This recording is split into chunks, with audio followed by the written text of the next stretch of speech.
मैं राजस्थान का करौली जिला बोल रहा हूँ। मैं मेरे ऐतिहासिक मंदिरों, अपने लाल बलुआ पत्थरों और चमचमाती चूड़ियों के लिए तो प्रसिद्ध हूँ ही, साथ ही मैं उदयपुर के बाद राजस्थान का सबसे अधिक जंगलों से घिरा हुआ जिला हूँ। मैं मेरे यहाँ की प्रसिद्ध लठमार होली और विश्व प्रसिद्ध माँ केला देवी के दर्शन और यहाँ का सुनहरा इतिहास भी आपको बताने वाला हूँ, जो कि देवी दुर्गा के 51 शक्ति पीठों में से एक है। आपको बता दूं, मेरे अंदर 300 से ज्यादा मंदिर बने हुए हैं, जिसकी वजह से मुझे राजस्थान का वृंदावन भी कहा जाता है। लगभग 5500 वर्ग किलोमीटर में फैला मैं करौली जिला राजस्थान का 25वां सबसे बड़ा और 9वां सबसे छोटा जिला हूं। आपको बता दूं, मेरा प्रारंभिक नाम कल्याणपुरी हुआ करता था। मैं राजस्थान के पूर्वी भाग में स्थित हूँ। वहीं 2011 की जनगणना के अनुसार मेरे अंदर 14,58,248 है। मैं एक हिंदू बहुल जिला हूँ और मेरे अंदर ज्यादातर मीणा और जाट समाज निवास करता है। यहाँ मुख्यतः मेवाती, ब्रिज, ढूंढाड़ी और हिंदी भाषा का प्रचलन है। मेरे यहाँ का गुटकन नृत्य बड़ा प्रसिद्ध है। ये नृत्य मेरी माँ केला देवी के मेले में मीणा और आदिवासी लोगों द्वारा किया जाता है। आपको बता दूं, मेरे यहाँ के ग्रामीण परिवेश में महिलाओं द्वारा लुगदी, घाघरा, जबकि पुरुषों की पोशाक धोती कुर्ता और सर पर गमछा पहनना ज्यादा पसंद करते हैं। मैं करौली जिला मेरे इन लाल पत्थरों की इमारतों से भरे हुए वन्य क्षेत्र के लिए पूरे विश्व में विख्यात हूँ। आपको बता दूं, मैं करौली जयपुर से 173 किलोमीटर दूर, अलवर से 150 किलोमीटर, वहीं सवाई माधोपुर से 108 किलोमीटर दूर हूँ। मेरे पड़ोसी जिलों की अगर बात करूं तो मैं भरतपुर, दौसा, सवाई माधोपुर, धौलपुर और मध्य प्रदेश से अपने चारों ओर की सीमाएं साझा करता हूँ। मेरे यहाँ की साक्षरता दर 66% है। 19 जुलाई 1997 को मैं सवाई माधोपुर से 5 तहसीलें लेकर अलग एक नया जिला घोषित कर दिया गया। आपको बता दूं, वो मेरी ही रियासत थी जिसने अंग्रेजों से सबसे पहले संधि की थी। मैं मेरे यहाँ की 5 नदियां माची, अटा, भद्रावती, बरखेड़ा और बेसावट, मेरी नदियों के संगम पर बना मेरा 5 बांध पूरे राजस्थान का सबसे बड़ा मिट्टी से बना हुआ बांध है। मेरे करौली जिले में चमड़े की जूतियां, चांदी के गहने और स्टील का सामान बहुत प्रसिद्ध है। इन्हें खरीदने के लिए आप सिटी पैलेस के बाजार में जा सकते हैं। इसके अलावा मेरे यहाँ की मिट्टी से बनी भगवान की मूर्तियां और दूध की मिठाइयां भी लोगों को बड़ी पसंद आती हैं। इस बाजार में कोई बड़ा सामान मिलना मुश्किल है, लेकिन स्थानीय लोगों द्वारा बनाए जाने वाले लाख और कांच की चूड़ियां खरीदी जा सकती हैं। मेरे यहाँ के लकड़ी के खिलौने देश विदेश से आने वाले सैलानियों को खूब लुभाते हैं। अगर बात करूं मेरी प्रमुख फसलों की, तो मेरे जिले के किसान तीनों मौसमों की फसलें की बुआई का कार्य करते हैं। खरीफ वर्षा पर आधारित है, जो जुलाई माह में प्रारंभ होता है। इसमें बोई जाने वाली मुख्य फसलें बाजरा, मक्का, तिल, ज्वार, ग्वार इत्यादि हैं। रबी की बुआई अक्टूबर में प्रारंभ होती है, जिसमें मुख्यतः जौ, चना, गेहूं, सरसों की बुआई होती है। मेरे यहाँ के लोगों का मुख्य व्यवसाय कृषि एवं खनन कार्य है। अब बात करता हूँ मेरे हिंडौन नगरी के बारे में। मेरी ये नगरी प्राचीन और सबसे बड़ी नगरी है। मेरे इस पौराणिक एवं ऐतिहासिक नगर की स्थापना के संबंध में तो बड़े बड़े इतिहासकार भी एक मत नहीं है, लेकिन जहां तक मुझे याद है, संभवतः यह भूमि हिरण्यकश्यप भक्त प्रहलाद की कर्म भूमि रही है। यहाँ पर आज भी नरसिंह मंदिर, प्रहलाद कुंड, हिरण्यकश्यप के महल, बावड़ियों के अवशेष, यहाँ से कुछ दूरी पर कुंडेवा, जगर, दान घाटी पौराणिक स्थान है। मेरे पुराने लेखों के अनुसार महाभारत कालीन हिडिंबा राक्षसी की कर्मस्थली भी यही क्षेत्र रहा है। मेरा यह शहर वर्तमान में जिले का प्रमुख औद्योगिक वाणिज्यिक नगर है। मेरे यहाँ से उत्तर प्रदेश रेलवे का दिल्ली मुंबई मार्ग गुजरता है। पत्थर तराशी स्लेट उद्योग का कारोबार मेरे इस शहर में बड़े स्तर पर किया जाता है। अब मित्रों, मेरे इतिहास की अगर मैं बात करूं तो मेरी स्थापना राजा अर्जुन पाल जी ने 1346 ईस्वी में की थी। उस समय मैं कल्याणपुरी के नाम से एक छोटे से राज्य की राजधानी हुआ करता था। मेरे शहर के बारे में आज भी इतिहासकार और मेरे यहाँ की जनता मेरा शासक परिवार भगवान कृष्ण को ही मानते हैं। कई सालों बाद मुझ पर अंग्रेजों ने अपना अधिकार कर लिया और उन्होंने यहाँ 1947 तक शासन किया। मैं अपनी संकीर्ण घाटियों द्वारा प्राकृतिक रूप से बचाव की स्थिति में स्थित हूँ और मेरे यहाँ की विशाल दीवारें मेरी रक्षा आज भी करती हैं। आपको बता दूं, मेरे यहाँ शहर आज भी श्री मदन मोहन जी के घर की प्रतिष्ठा रखता है, जिन्हें भगवान कृष्ण का अवतार माना जाता है। अगर आप राजस्थान में घूमने की कोई अच्छी जगह तलाश रहे हैं तो आपको मेरे शहर घूमने के लिए जरूर आना चाहिए, क्योंकि शहर में बहुत सारे मंदिर, किले और महल स्थित हैं। मेरा ये महल आने वाले मेरे मेहमानों के लिए मुख्य आकर्षण है।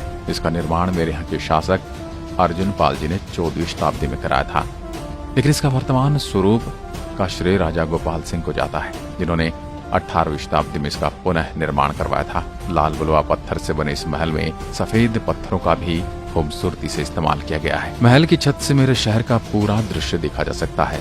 दीवारें आम की जालियां और रंग पहले से ज्यादा रंगीन कांच से बने झरोके भी देखने लायक हैं। 1950 में मेरा यह महल मदन मोहन ट्रस्ट को सौंप दिया गया, लेकिन आप जब भी यहाँ आते हैं तो मेरे सिटी पैलेस जरूर आइएगा। अब चलते हैं मेरे शहर के पशु मेले में। फरवरी में शुरू होने वाले पशु मेले में भाग लेने के लिए हजारों की संख्या में मवेशी यहाँ लाए जाते हैं। इस मेले में पशु दौड़ का आयोजन किया जाता है। इस दौड़ का उद्देश्य मनोरंजन के साथ साथ अच्छे जानवरों की बिक्री और खरीदारी भी होता है। मेरे इस मेले में अनेक ऐसी चीजें मिलती हैं जो आमतौर पर शहर में नहीं होती, जैसे नागौरी माला, जोधपुरी पीतल का सामान आदि। ये मेले की जगह शहर के बाहर भंवर विलास पैलेस होटल से 1 किलोमीटर की दूरी पर स्थित है और मेरे दर्शकों के लिए सुबह 6 से शाम 7 बजे तक खुलता है। अब मैं बात करता हूँ मदन मोहन मंदिर की। मेरे शहर का यह मंदिर सिटी पैलेस से जुड़ा हुआ है। यह मंदिर मेरे पूज्य भगवान विष्णु को समर्पित है। ऐसा माना जाता है कि इस मंदिर में और जयपुर के गोविंद जी और गोपीनाथ मंदिर में एक ही दिन दर्शन करना शुभ होता है। मैं बात करूँ यहाँ के दर्शन के समय की, तो गर्मियों में सुबह 4 बजे से 11:30 बजे तक, शाम 6:30 बजे से रात 9 बजे तक, तथा सर्दियों में सुबह 5 बजे से 12:30 बजे तक तथा शाम को 5:30 से 8 बजे तक आपको दर्शन हो सकते हैं। जब पूरी दुनिया कोरोना महामारी से गुजरी थी तो मेरे यहाँ इस मंदिर में ऑनलाइन लाइव दर्शन की शुरुआत की गई थी। अब मैं आपको सीधे लिए चलता हूँ श्री कल्याण जी का मंदिर। मेरे सिटी पैलेस के सामने लाल नक्काशीदार पत्थरों से निर्मित यह मंदिर श्री भगवान विष्णु को समर्पित है। इसका निर्माण 955 ईस्वी के आसपास राजा विजयपाल सिंह ने सिटी पैलेस के निर्माण से पहले कर दिया था। मेरे वर्तमान शहर की नींव का पत्थर इसी मंदिर में रखा गया था। इसी कारण मेरे शहर का नाम पूर्व में कल्याणपुरी रखा गया था। इस मंदिर के निर्माण के समय तक कोई दूसरा मंदिर नहीं होने के कारण चतुर्वेदियों एवं अग्रवालों ने महाराज की अनुमति से कृष्ण भगवान राधा रानी की मूर्तियां स्थापित करवा दी। आज वे चतुर्वेदियों एवं अग्रवालों के यहाँ कोई भी अच्छा बुरा काम पड़ता है तो उस समय की शुरुआत व समाप्ति इसी मंदिर से की जाती है। मेरे दरबार के कुलदेवता का सम्मान भी इसी मंदिर को प्राप्त है।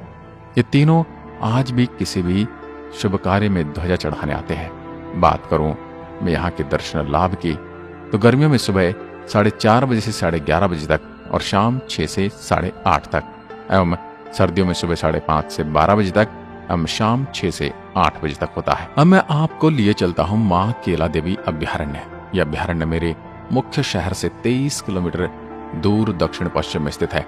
इस अभ्यारण्य की सीमा केला देवी मंदिर के पास से शुरू होकर करनपुर तक जाती है और रणथंबोर राष्ट्रीय उद्यान से भी मिलती है। केला देवी अभ्यारण्य में नीलगाय, तेंदुए और सियार के अलावा किंगफिशर भी मिलते हैं। इसके अलावा आप भव्य जंगल भी देख सकते हैं। अब हम सीधे चलेंगे यहाँ से माँ केला देवी के मंदिर। मेरी माता रानी का ये मंदिर मेरे शहर से 23 किलोमीटर दूर त्रिकुट पर्वत पर स्थित है। ये माना जाता है कि इस मंदिर की स्थापना 1100 ईसा में हुई थी। मेरे यहाँ की माँ केला देवी के दर्शन करने पूर्वी राजस्थान, मध्य प्रदेश और उत्तर प्रदेश के लाखों श्रद्धालु आते हैं तथा माता रानी उनकी और मेरी आराध्य देवी भी हैं। प्रतिवर्ष करीब 60 लाख श्रद्धालु यहाँ दर्शन करने आते हैं। आपको बता दूं, यह मंदिर देवी दुर्गा के 9 शक्तिपीठों में से एक है। चैत्र नवरात्रों में यहाँ मेले का आयोजन लगता है तथा मेरे यहाँ का लांगुरिया गीत बड़ा प्रसिद्ध है। अब मैं आपको लिए चलता हूँ रावल पैलेस। 13वीं शताब्दी में स्थापित मेरा यह राजमहल लाल व सफेद पत्थर के शिल्प का बेजोड़ नमूना है। नक्काशी व कलात्मक चित्राम से सुसज्जित विशाल द्वार, जालीदार झरोके, तोपखाना, नाहर कटहरा, सूर्य गुर्ज, गोपाल सिंह अखाड़ा, भंवर बैंक, नजर बगीची, मानिक महल, फव्वारा कुंड, बारहदरी, गोपाल मंदिर, दीवाने आम, फौज कचहरी, किरकिरी खाना, ज्ञान बंगला, शीश महल, मोती महल, हरविलास, रंगलाल, गेंदघर, टेढ़ा कुआं, जनानी ड्योढ़ी आदि कुशल स्थापत्य के साथ साथ मेरी सभ्यता एवं संस्कृति के परिचायक हैं। अब हम चलेंगे तिमनगढ़ के किले पर। तिमनगढ़ मेरे शहर से 40 किलोमीटर दूर है। इस किले का निर्माण 12वीं शताब्दी के मध्य में हुआ था। अपने समय में तिमनगढ़ स्थानीय सत्ता का केंद्र था। 1196 में यहाँ के राजा कोरपाल को हराकर मोहम्मद गोरी और उनके सेनापति कुतुबुद्दीन ने इस पर अपना कब्जा कर लिया था। इसके बाद राजा कुंवरपाल को रेवा के गांव में शरण लेनी पड़ी। मेरे इस किले के मुख्य द्वार पर मुगल स्थापत्य कला का प्रभाव दिखाई पड़ता है, लेकिन किले के आंतरिक हिस्सों पर यह प्रभाव नहीं है। इसकी दीवारें, मंदिर और बाजार अपने सही रूप में देखे जा सकते हैं। किले से सागर झील का विहंगम दृश्य आप जरूर देख कर आना। इन सब के अलावा भी मुझे ऊंटगिरी दुर्ग, देवगिरी, बहादुरपुर का किला, फतेहपुर किला, भंवर विलास पैलेस, ऐसे कई पर्यटक स्थल हैं जिन्हें आप यहाँ कर देख सकते हैं। अब हम चलेंगे भगवान महावीर जैन मंदिर। मेरे शहर का यह जैन मंदिर 36 किलोमीटर दूर महावीर जी चंदनपुर गांव में स्थित है। मेरा यह मंदिर जैन धर्म की आस्था का केंद्र है। इस मंदिर में भगवान महावीर की प्रतिमा है जो कि पद्मासन में विराजित है। मंदिर के पास एक गंभीर नदी बहती है। आपको बता दूं, महावीर जी की प्रतिमा को जमीन से खोदकर प्राप्त किया गया था, जिससे संबंधित कथा है कि ग्वाले की कामधेनु गाय प्रतिदिन एक टीले पर जाकर अपना सारा दूध उस टीले पर फैला देती थी। इस घटना से आश्चर्यचकित होकर ग्वाले व गांव वालों ने उस टीले की खुदाई की, तो वहां से महावीर जी की मूर्ति निकली। यहाँ प्रतिवर्ष महावीर जयंती चैत्र शुक्ल त्रयोदशी पर अप्रैल माह में मेले का आयोजन किया जाता है, जो कि 5 दिनों तक चलता है। मेले के अंतिम दिन रथ यात्रा निकाली जाती है। वह कई धार्मिक और सांस्कृतिक आयोजन किए जाते हैं। देश भर से हजारों श्रद्धालु इसमें सम्मिलित होने आते हैं। यह मंदिर मेरे यहाँ की सांप्रदायिक सद्भावना का केंद्र भी है। चंबल नदी मेरे शहर की मुख्य नदी की अगर मैं बात करूं तो चंबल नदी है। मेरा जिला मुख्यालय से लगभग 45 किलोमीटर दूर तथा मनरायल उपखंड से करीब 5 किलोमीटर दूर स्थित है। इससे पहले यह प्रतिवर्ष अस्थायी तैरता हुआ पुल बनाया जाता रहा है, जिसे मानसून के दौरान हटा दिया जाता है। निकट ही रूं घाट नामक स्थान है जो आपके लिए भ्रमण योग्य है। मनरायल किला मेरे शहर का मनरायल उपखंड का एक महत्वपूर्ण दर्शनीय स्थल है।